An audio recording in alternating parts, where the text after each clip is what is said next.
And this is a copy of the Santa Fe New Mexican. My name is Ricardo Cate. I'm a cartoonist for the Santa Fe New Mexican, which is the major local newspaper here in Santa Fe, New Mexico. My cartoon is called Without Reservations, and a collection of my work just recently was published on August 1st under the same name, Without Reservations. Here's the cartoon page. And when I first started, my cartoons were down here when we first started, but because of the popularity, my cartoons have jumped up here to the top upper left-hand corner. I'm from Santo Domingo, New Mexico. It's one of the 19 pueblos here in New Mexico, and all the pueblos are situated along the Rio Grande or along rivers here in New Mexico. My cartoons depict native humor, and when I first started this cartoon, they were native characters in native situations, and my audience was geared towards natives. But in the last 4 or 5 years, they've become more universal, where they've spilled out into the mainstream or dominant culture, so it's more universal now. My inspiration came from reading Mad magazine growing up in the 70s. My friend David and I used to exchange comic books, Spider-Man, Hulk, and some of the other Marvel comic books, but our favorite one was Mad magazine, and one of my favorite artists was Don Martin, and so that's where my inspiration comes from. And I started doodling some of my own characters, but because I grew up on the reservation and not in mainstream, my cartoons were native looking, and that's where some of my characters have big noses, and some of the tribes up north, like the Plains tribe, the natives up there, they tend to have big noses, and people think that's why I draw the big noses, but it's because Don Martin drew his characters with large noses, and so I followed him in doing that. But my inspiration, I'm inspired by the people that I grew up with, my friends, my family, members of my tribe, and just basically watching people and some of the things they do.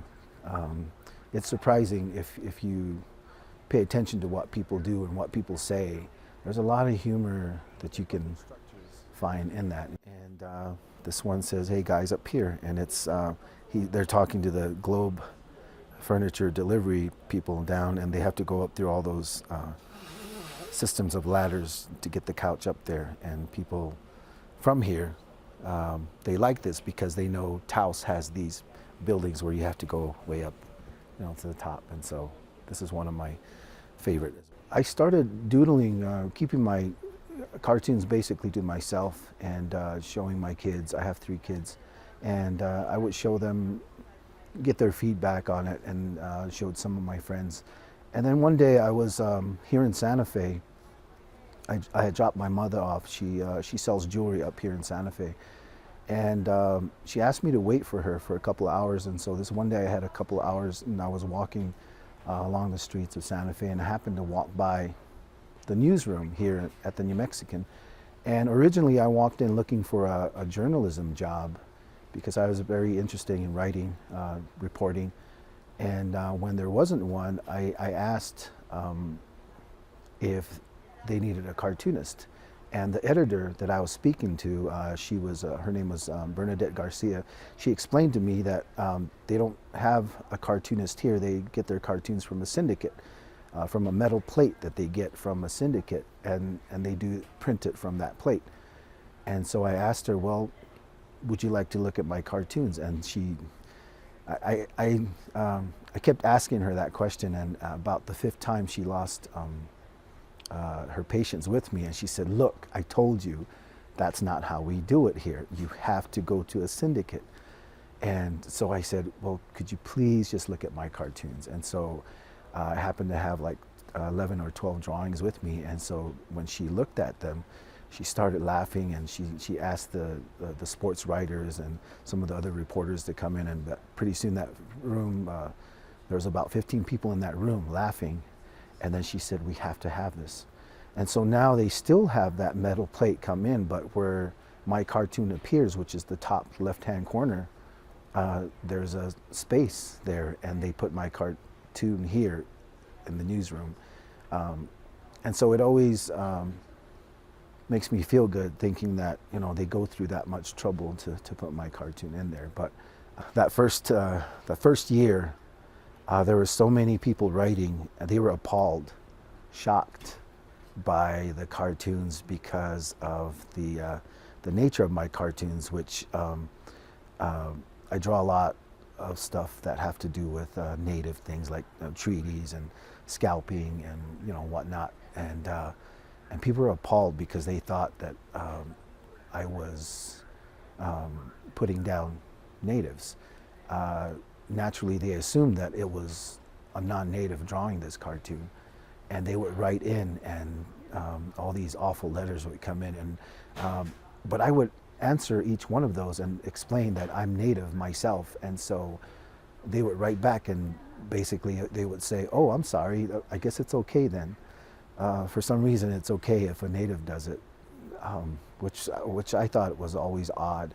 But since then, there's been very few letters like that coming in, and it's been very widely accepted.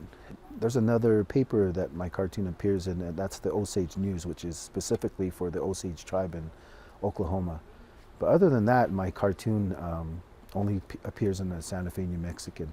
And I had tried to go through United Syndicate, in fact, and King Syndicates. I sent them a letter, and along with some of my cartoons, and I got a pretty cordial letter back about a week later, and it basically said that, well, they turned me down. They said, "We're sorry, but we cannot accept these cartoons. I don't think the country's ready for this."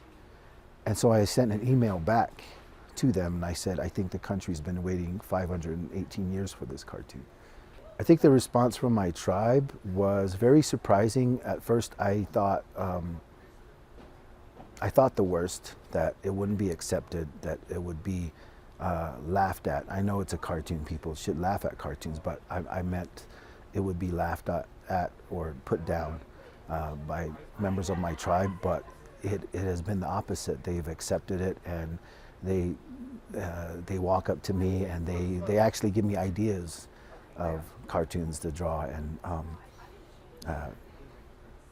I walk through the village, and people walk up to me, "Hey, I have an idea for you. Maybe you should draw this." And my tribe is known for its pottery making and jewelry making. And up until 7 years ago, you wouldn't have thought that a cartoonist would come from a conservative tribe such as ours. People tend to think we're stoic, but native humor is a big part of our lives. And so this cartoon has put Santo Domingo back on the map. A lot of Americans have gotten the perspective of Bill Watterson and Jim Davis and other cartoonists who happen to be from the mainstream.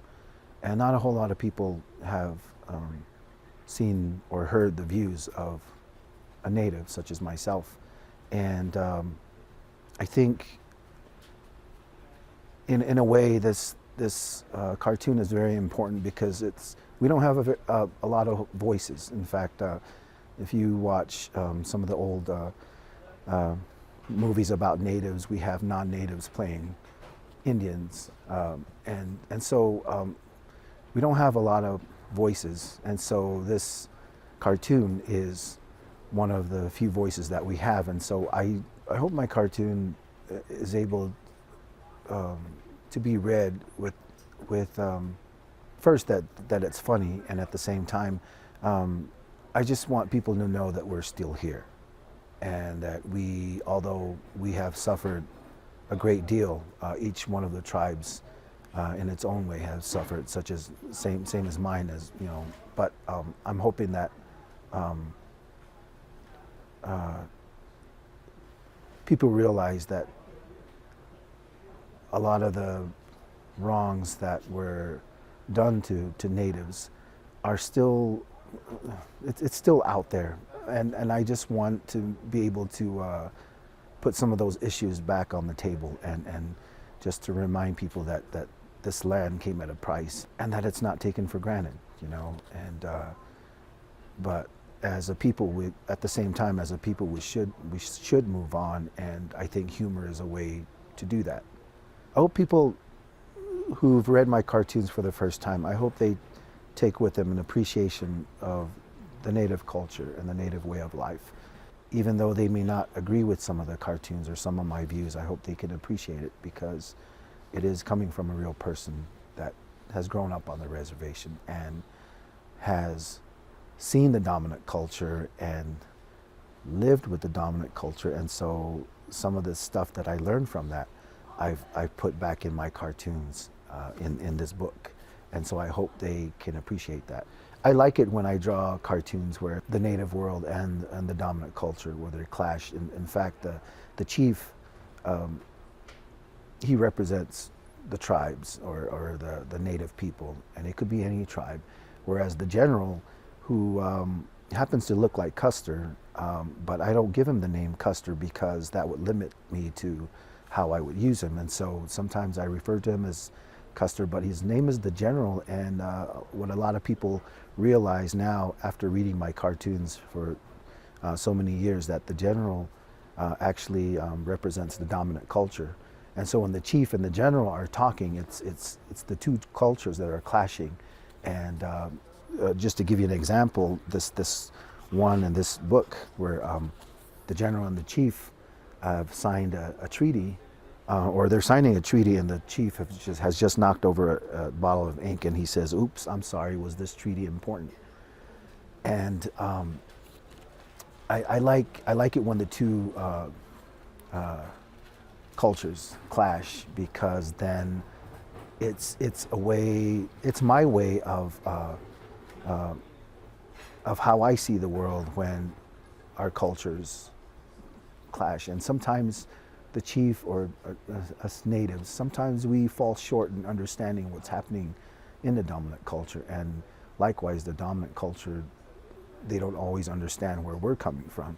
And so I'm hoping my cartoon diminishes some of that, some of those doubts. Every once in a while I'll throw in dates, and it's actually a good learning tool as well. And so if you could, I often thought about this, and this cartoon book is kind of like my history book. If I wrote a history book, this is what the history book would look like. So a lot of the history books are written by people from the dominant culture, and so if a native were to write a history book, this would be it.